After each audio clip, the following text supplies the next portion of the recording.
Bismillahirrahmanirrahim. Assalamualaikum warahmatullahi wabarakatuh. Alhamdulillahi wa kafa. Wassalatu wassalamu ala nabiyyil mustafa wa ala alihi wa ashabihi ahlu sidqi wal wafa. Ashhadu an la ilaha illallah wahdahu la syarika lah wa ashhadu anna Muhammadan abduhu wa rasuluh la nabiyya wa la rasula ba'dah. Allahumma fasalli wa sallim ala Muhammad wa ala ali Muhammad kama sallaita ala Ibrahim wa ala ali Ibrahim fil alamin innaka Hamidum Majid.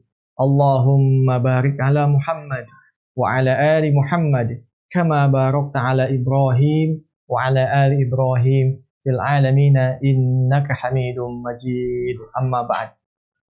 Ma'asyiral muslimin wal muslimat rahimakumullah dimanapun Anda berada. Alhamdulillah, mudah-mudahan di bulan Ramadan yang mulia ini Allah senantiasa mengabulkan setiap doa-doa kita. Allah senantiasa meneguhkan keimanan kita. Allah senantiasa memberikan istiqomah kita dalam kebaikan, dalam kebenaran. Dan mudah-mudahan inilah ajang kita untuk menunjukkan, membuktikan iman kita di hadapan Allah Subhanahu wa Ta'ala, sehingga Allah betul dan yakin bahwa kita ini orang yang beriman, bukan orang yang setengah-setengah imannya. Maka momen inilah sesungguhnya menjadikan ajang pembuktian di hadapan Allah tentang kualitas iman kita. Maka marilah kita maksimalkan sisa-sisa waktu di bulan Ramadan dengan amaliyah-amaliyah yang tentu akan mendatangkan ridha Allah Subhanahu wa Ta'ala. Ikhwan fillah rahimakumullah, bicara masalah agama itu hakikatnya adalah perintah dan larangan. Maka orang yang taat dengan perintah dan meninggalkan larangan itu pasti akan mendapatkan pahala di sisi Allah Subhanahu wa Ta'ala. Pahala dalam konteks agama disebut dengan ajrun. Nah, kalau pahalanya itu adalah jangka panjang, akhirat, maka ajrunnya itu adalah ajrun ghairu mamnun. Pahala yang tidak akan ternilai, pahala yang tidak ada batas waktunya.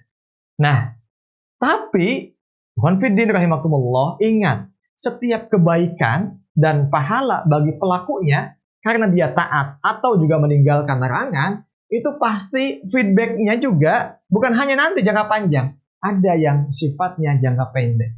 Maka dimensi pahala itu ada dimensi jangka panjang, itu kebaikan di akhirat, ya, investasi di akhirat, atau juga kita menanam kebaikan.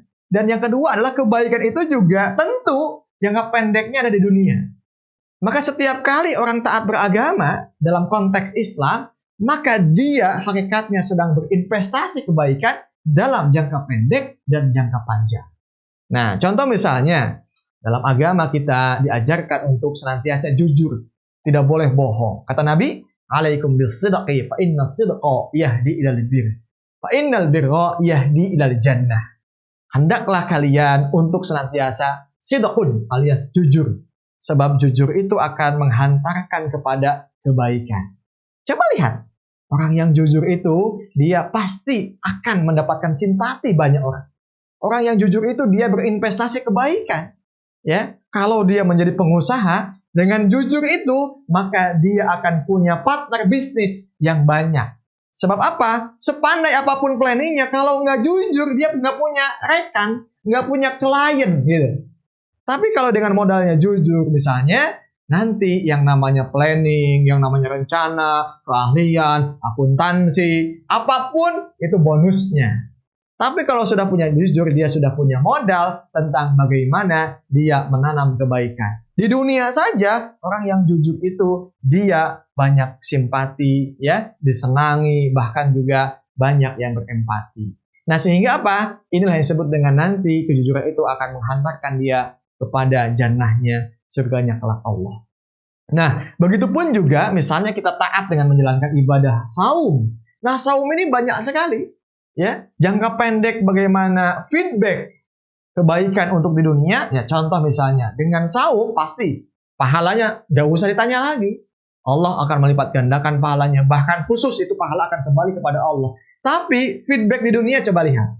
Dengan melaksanakan taat dia menjalankan ibadah saum, maka paling tidak dia sudah mengekang hawa nafsunya. Dan hawa nafsu ini kan sumber kejahatan, sumber konflik. Maka paling tidak dengan edukasi Allah melalui momen ibadah Ramadan, ini akan diuntungkan berapa banyak kebaikan dengan momen yang sama ini. Masya Allah ya, ekonomi meningkat, masyarakat juga jadi baik, tingkat kejahatan diminimalisasi, bahkan juga ya negara akan diuntungkan. Dengan apa? SDM-nya baik. Masya Allah begitu ya. Coba lihat, dengan hawa nafsu dikekang, paling tidak tingkat kejahatan ini bisa diminimalkan. Kemudian mata kita terjaga, lisan kita terjaga. Sebab puasa yang menjaga itu semua akan puasa yang berefek sosial. Nah maka ya, kalau orang yang berpuasa itu dia baik, bagaimana dengan ibadah yang lainnya? Salat pun demikian. Nah, maka dalam Islam pun juga semua perintah Allah itu akan membawa kebaikan. Jalbun naf'i wa daf'ud daror, akan menghilangkan bahaya.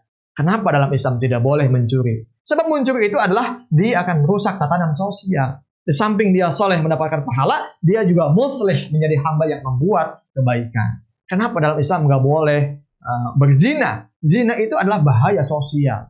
Di samping dia soleh kepada Allah, maka dia pun juga akan menjadi hamba yang muslih.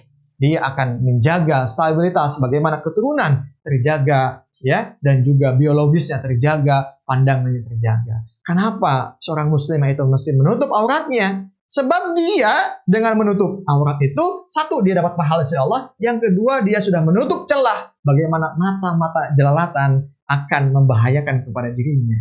Masya Allah. Nah, itu apalagi dengan ajaran Islam yang lainnya seperti jihad, ajaran Islam yang lainnya dalam konteks khilafah, kepemimpinan, itu semua akan membawa kebaikan. Maka ketika Islam ini disampaikan rahmatan lil alamin, maka sekupnya bukan hanya jangka panjang, tapi jangka pendek di dunia, semua akan merasakan nikmatnya Islam. Ya, bukan hanya manusia, tetapi non-muslim juga semua akan merasakan indahnya Islam. Bagaimana dulu para khalifah ya menjadikan Islam sebagai landasan dalam semua aturan kehidupan, mereka semua nyaman. Sampai-sampai kata Nabi, man ada Yahudiyan faqad adzani. Siapa saja yang menyakiti orang Yahudi, sungguh dia telah menyakiti. Inilah bentuk proteksi ya, di mata hukum semua sama. Dan ini menunjukkan kepemimpinan Nabi Muhammad SAW yang dilanjutkan oleh para khalifah setelahnya. Maka dengan demikian, kalau saat ini ada yang menstigma Islam itu bahaya, Islam itu ancaman, mungkin yang paham hanya ketawa saja, hanya senyum saja, sebab nggak mungkin rahmat ini berubah menjadi ancaman. Jika ada oknum yang ingin merusak, mengotori Islam, pasti itu pun juga agennya Barat yang akan tidak senang dengan Islam, yang memang notabene mereka adalah memusuhi Islam dan kaum muslimin. Jadi ikhwan fillah rahimakumullah, kalau kita ingin lihat wajah kebaikan Islam yang sesungguhnya, lihatlah wajah bulan Ramadan. Semua tidak ada yang menolak dengan kebaikan bulan Ramadan. Itulah paling tidak wajah Islam yang sesungguhnya, menampilkan wajah seperti datangnya bulan Ramadan yang semua akan merasakan berkahnya, rahmatnya, dan maghfirah Allah Subhanahu wa Ta'ala. Marilah kita kembali kepada ajaran Islam untuk dijadikan sebagai kebaikan untuk kita semua. Hadanallahu wa iyyakum ajmain. Selamat berbuka puasa. Assalamualaikum warahmatullahi wabarakatuh.